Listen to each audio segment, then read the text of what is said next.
उस भस्म के रूप में एक पीठ स्थापित किया। धीरे धीरे उसका स्वरूप आप देख रहे हैं वृहत स्वरूप में है।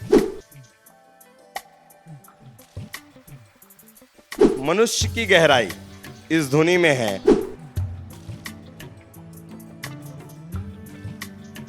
जब कभी भी आग जलता है कहीं पे तो उसका परकोटा चारों तरफ से गर्म रहता है। जुडिशरी से जुड़े लोग, प्रशासनिक सेवा से जुड़े लोग बड़ी संख्या में रुक्कड़ बाबा को अपना आराध्य मानते हैं और आते हैं। उत्सव का आगाज हो गया है और यह खैरागढ़ का इतिहासकालीन मंदिर है।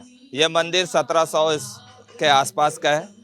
यह एक ऐसा मंदिर है जहां पिंड रूप में शिव जी स्थापित है और संभवतः यह देश का एकमात्र शिव मंदिर है जहां देश भर के लोग पहुंचते हैं। हर साल यहां अभी 5 दिवसीय महोत्सव होता है और जिसमें भक्त उमड़ते हैं। मंदिर में कैसी क्या तैयारी होती है, मंदिर में क्या खास है, आइए मंदिर के भी आपको दर्शन कराते हैं। हम अभी रुक्खड़ स्वामी मंदिर में प्रवेश कर चुके हैं और रुक्खड़ स्वामी मंदिर के समिति के उपाध्यक्ष हमारे साथ है भगवत शरण सिंह जी। लगातार वो धर्म यात्रा भी चला रहे हैं। 96 पड़ाव उनका हो चुका है। रुक्खड़ स्वामी मंदिर में क्या खास है, आइए उनसे जानते हैं। भैया, मंदिर की क्या खासियत है और क्या विशेष है इस मंदिर के? प्रशांत भाई, ये 1753 का पीठ है। राजा टिकैत राय उस समय नागवंशी शासक हुआ करते थे और उस दौर में आपका जो अमरकंटक की कंदराएं हैं, उन कंदराओं में एक तपस्वी संत हुआ करते थे स्वामी रुक्खड़ स्वामी बाबा, और लंबे अरसे तक वो माँ नर्मदा के किनारे तप करते रहे।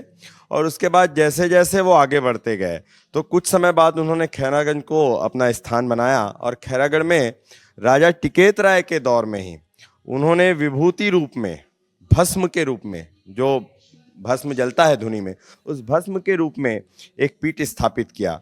धीरे धीरे उसका स्वरूप आप देख रहे हैं वृहत स्वरूप में है और इनकी ही शिव स्वरूप में पूजा रुक्खड़ बाबा भी करते रहे और आज आने वाले समय में लगातार इनकी पूजा होती रही है। और मैं रुक्खड़ बाबा का इतिहास ऐसा रहा है कि गंडई के पास जो नर्मदा अवतरित हुई, माँ नर्मदा, वो भी रुक्खड़ बाबा के प्रताप से अवतरित हुई।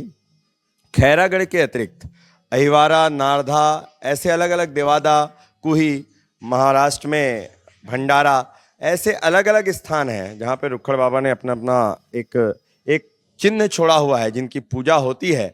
और खैरागढ़ के रहवासी, इसके आसपास के रहवासी रुक्खड़ बाबा को शिव स्वरूप मान करके ही पूजा करते हैं और उसी तरह से आराधना करते हैं। और मैं आपको बताऊं कि कुही महाराष्ट्र में, भंडारा में, पाल डोंगरी लांजी के पास, ये ऐसे कुछ और स्थान हैं। मैंने जितना इस बारे में जाना है, लगभग 25 से ज़्यादा स्थान हैं जहाँ पर रुक्खड़ बाबा के अलग अलग चिन्हों की पूजा होती है और उनकी आराधना होती है। जितना प्रसाद स्वरूप श्रद्धालु ले जाना चाहते हैं उतना निकलता है। और एक मनुष्य की गहराई इस धुनी में है कि अगर एक मनुष्य को डाल दिया जाए तो उतना उस गड्ढे में आ सकता है। और आपको एक चमत्कारिक चीज, जब कभी भी आग जलता है कहीं पे तो उसका परकोटा चारों तरफ से गर्म रहता है।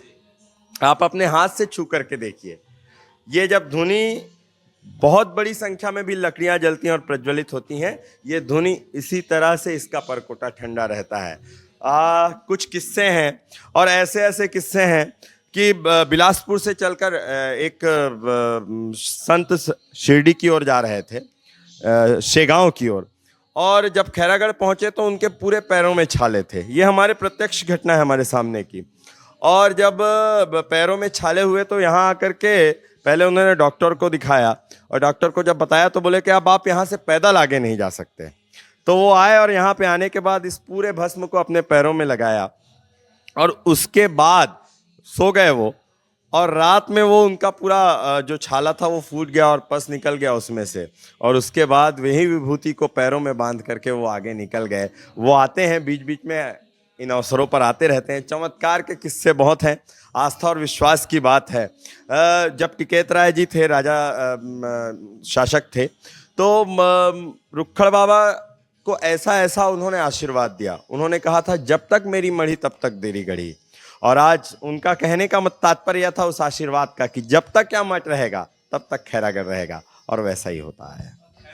खैरागढ़ को ऐसा कोई विशेष चीज मिला क्या कि मतलब रुखड़ बाबा यहाँ है तो राज फैमिली पर किस तरह से आशीर्वाद रहा, खैरागढ़ को रुखड़ बाबा का किस तरह से आशीर्वाद मिला? दूसरी चीज ये भी जानना चाहूंगा कि रुखड़ स्वामी का जैसे आपने बताया कि देश भर के 25 जगहों पर उन्होंने अपना स्थान बनाया, तो खैरागढ़ के रुखड़ स्वामी में मतलब इस परिसर के साथ क्या नया खास देखते हैं कि यहाँ के मतलब श्रद्धालु पहुंचते हैं उनके साथ?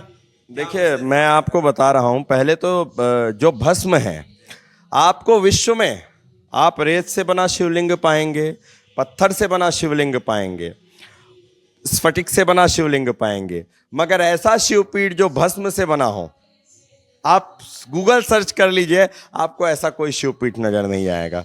खैरागढ़ के अलावा ऐसी जगह नहीं है। इस पे बादाम और घी का लेप चढ़ता है। आपने कहा आशीर्वाद की बात, राजनीतिक रूप से कहें, आध्यात्मिक रूप से कहें, संगीत नगरी की पहचान के रूप में कहें, आमनेर, पिपरिया और मुस्का से घिरा ये जगह जब नागवंशी शासकों का शासन था तो खोलवा और बोदागढ़ राजधानी हुआ करती थी।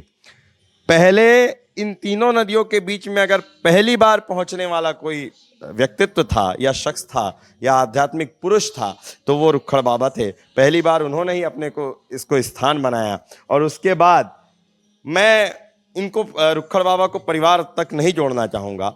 मुझको लगता है पूरा खैरागढ़, यहाँ से निकलने वाली जितनी प्रतिभाएं हैं, चाहे आप प्रशासनिक क्षेत्र में हो, चाहे कला के क्षेत्र में हो, चाहे राजनीति के क्षेत्र में हो, वो सब कुछ रुखड़ बाबा के आशीर्वाद से हो रहा है। आपको बताऊं, मैं जुडिशरी से जुड़े लोग, प्रशासनिक सेवा से जुड़े लोग बड़ी संख्या में रुखड़ बाबा को अपना आराध्य मानते हैं और आते हैं।